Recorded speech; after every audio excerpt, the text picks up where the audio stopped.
Gay senior, Okay. And how old are you, Mr. Henry? 100. 100. When's your birthday? Last August, August. Okay. August the 5th, 1924. Okay. How's it feel to be 100 years old? Yeah, How do you feel being 100 years old? feel like I'm 16. You feel like you're 16? Yeah, Well, I hope I get to be 100 and feel like I'm 16. So you've been doing a lot of civil rights work. You've been honored for doing a lot of civil rights work in the area. yeah. When did all that start? In 45. When I first moved here, uh, thing was so bad. Uh, it was so segregated. You couldn't get a job if uh, you go to the restaurant. They said we don't hire your kind, or we don't serve your kind. Go apply for a job, but they got one sign in the window that said we don't hire you. Yeah. And so, what was some of the work that you did civil rights? Were you leading marches? Were you leading No, sit-ins? I was the sergeant. Uh, See, we'd have a meeting before if we got marched like tomorrow, we'd have a meeting tonight. He would tell them, now they gonna heckle you, but don't you say nothing. Anybody says something, I yank him out of there. Cause he wasn't looking for trouble. We was trying to get something done. That's how we got where we at.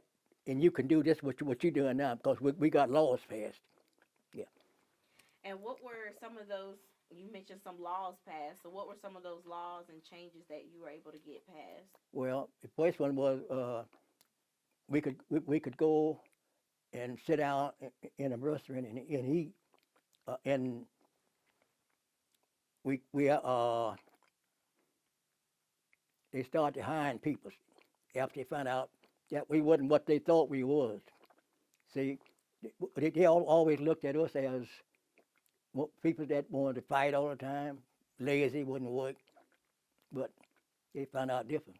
Like the Miller Park. We had a color white a Miller Park and a white Miller Park. Well, the white Miller Park was over there, all that pretty blue water. At. We was on the east side of the bridge. We tried to get them to put a railing on there. They wouldn't put a railing on. It was a lagoon. Everybody fished, and the people stole stuff in there at night. We had a little place while we would sit out there and eat. They'd go out there and put all kind of old physics and stuff on there. Then they asked the city to move us, and the city said we ain't got nowhere to put them. Wow. Yeah. Then in 1948, we was out to the park. Of course, we didn't go downtown. If I go downtown, they call us all kind of names. So we'd go out there and mess around out there. We looked up on the bridge. It was 3 little girls. Then we looked again. It was only 2. Then they found out the little girl fell in all that sludge. When they finally got her out of there, you couldn't tell what she was. Then they run out there and started putting up the railings. It was too late then. We called the rescue, but see, that was way back then. They had that old thing you had to pump up. It broke down on the way there. So the coroner just decided that it was an accidental death. In fact, out of the 50 that I started out with, I'm the only one left. Yeah. See, in '59, Merle Kennedy come in there, and he made it be 51. So in '64, when Lyndon B. Johnson passed that first Civil Rights Act, them Southern people didn't like it because they were still using us as slaves. But they wouldn't call us slaves. They'd call us sharecroppers. You work the land, it's their land, but you work it. You go home at night, look out your window, there's a Ku Klux Klan sitting out there on a horse with a gun. Be sure you stay, they had your control.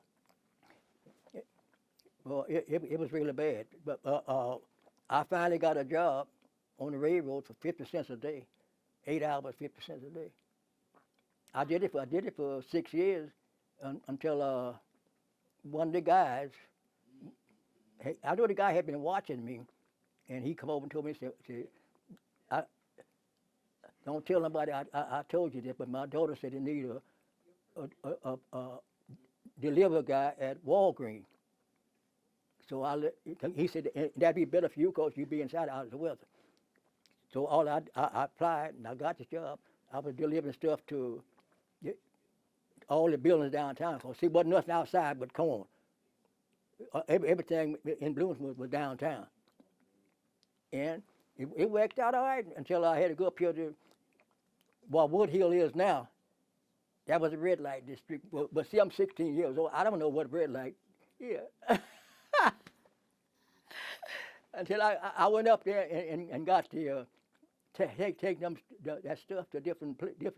Well, the women sitting there in the window. Nothing known nearly about. Richard Pryor had an aunt lived right on the corner right, and she was the only black person up there that had the house. See, the red light district was it's bordered by on the south is Wood Street, north is Oakland Street, west is Main Street, and east was Greeley Street. All that was red light district. And I went back and told the guy, I said, I can't go up there. I said, you can fire me or do anything you want to do.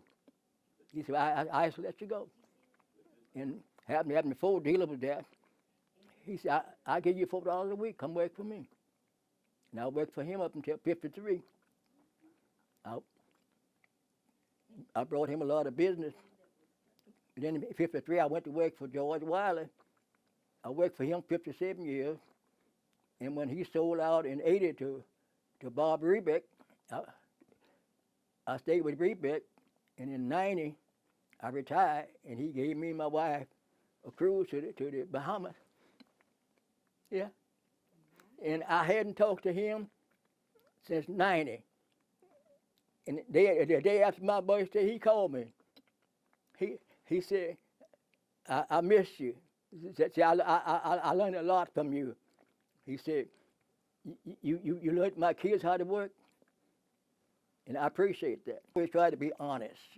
See, I never been arrested. I never had any problem with the police. None of my kids never had no problem. I got 7 grandkids. None of them had no problem. I got 7 great grandkids. Of course, they too little to have a problem with the police. Yeah. We always went to church. Yeah. See, kids learn in Sunday school. You don't learn going to church. You go there, teach you the Bible. Yeah. How long have you been going to Union? Since I was 16 years old. Since you moved here. Where'd you move from? Swedesport, Port Louisiana. Okay. What brought your family up here?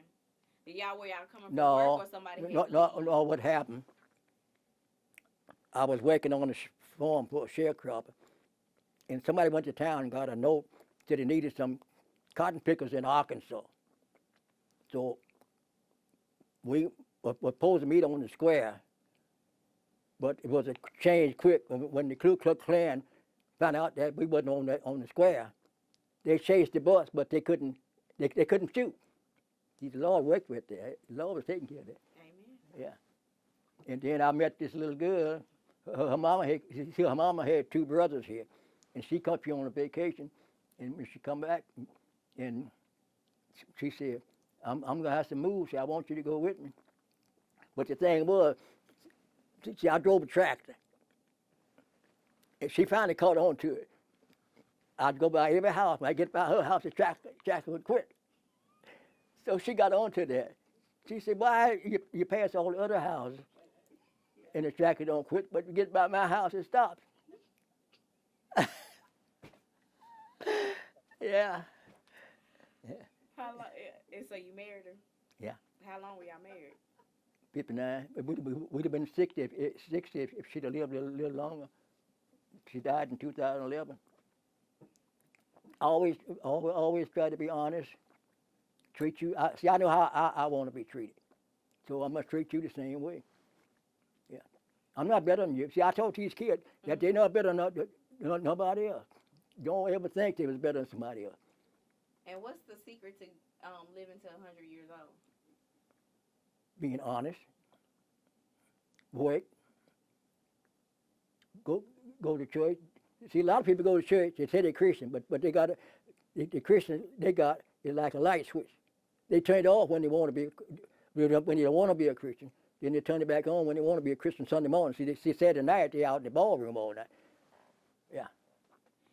then to see the changes that have been since you've been putting in the work for civil rights, how does that make you feel now in 2025? Good.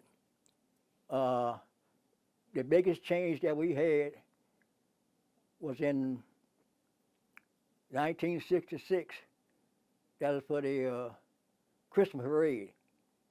See, we had a float, but we know they wasn't gonna let us go in there with it, with a black Santa Claus. So we got in there. We was in there about 5 seconds. They made us take it out, but the black Santa Claus walked to the park from uptown to Miller Park. And then after that, the city finally passed the Fair Housing Act, which made these slum landlords, they couldn't rent a house if it didn't have inside plumbing. See, all them years, we was taking baths in a tub. You know what a tub is? Yes. Yeah, that's what we was taking a bath in. Up until then. Yeah.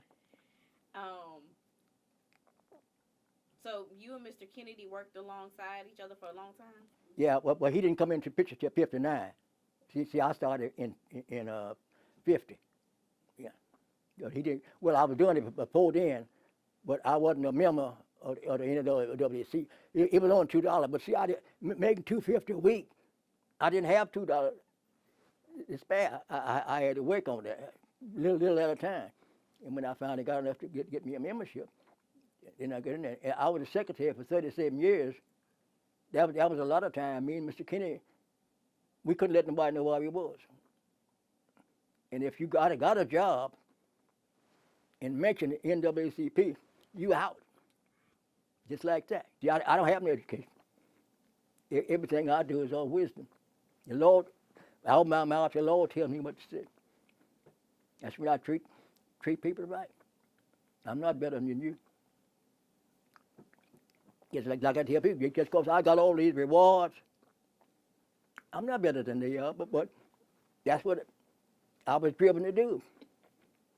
How far, if at all, were you able to go in schooling? 8. 8th grade? Yeah, but see, we never got a chance to go a full year because on the farm, you got to come out in April to walk the beans.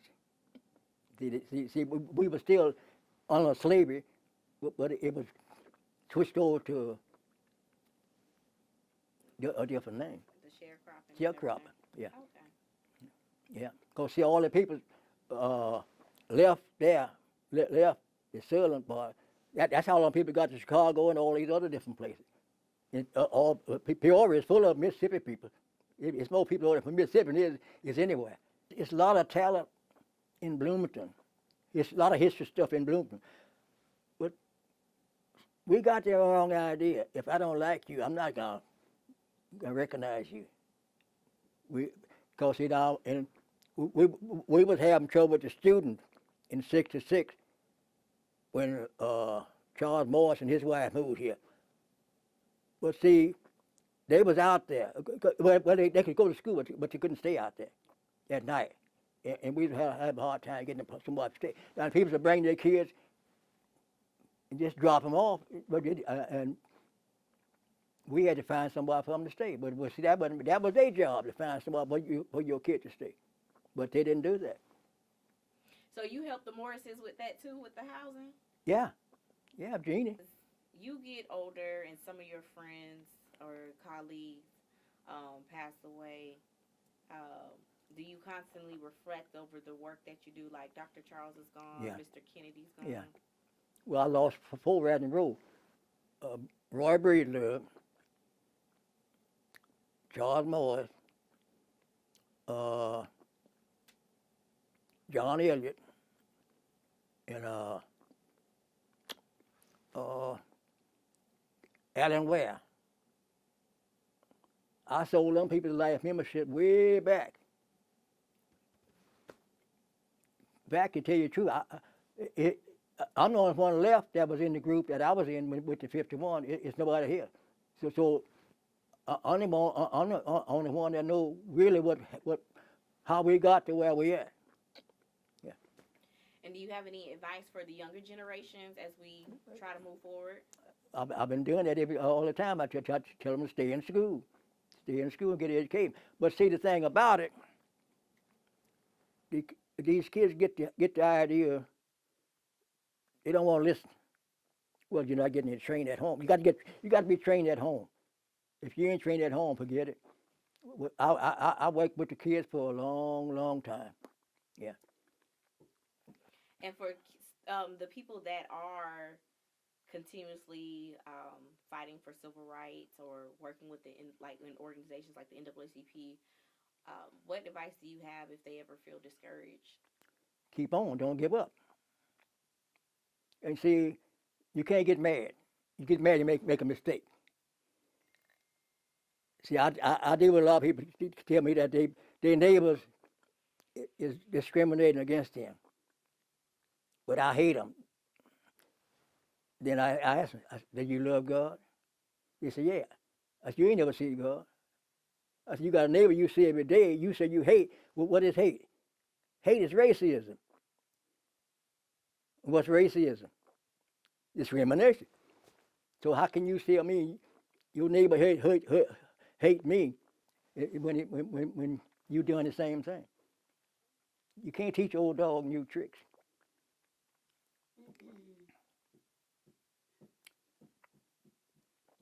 It's been a long, hard road, but I didn't give up.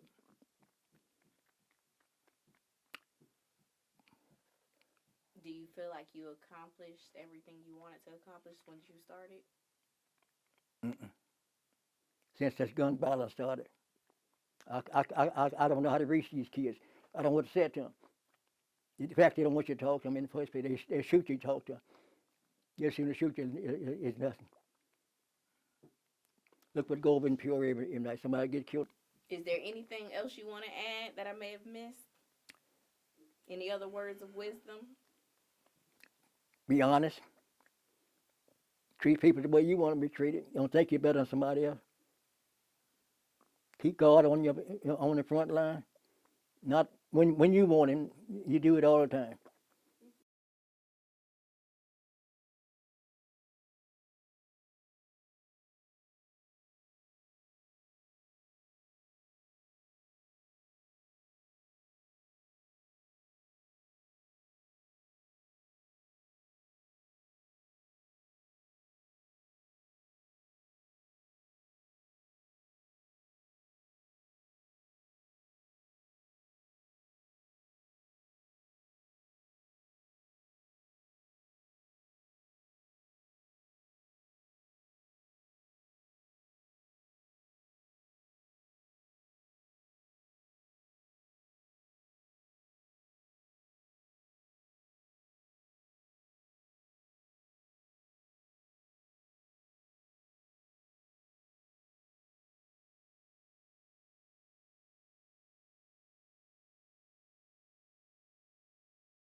blood every night.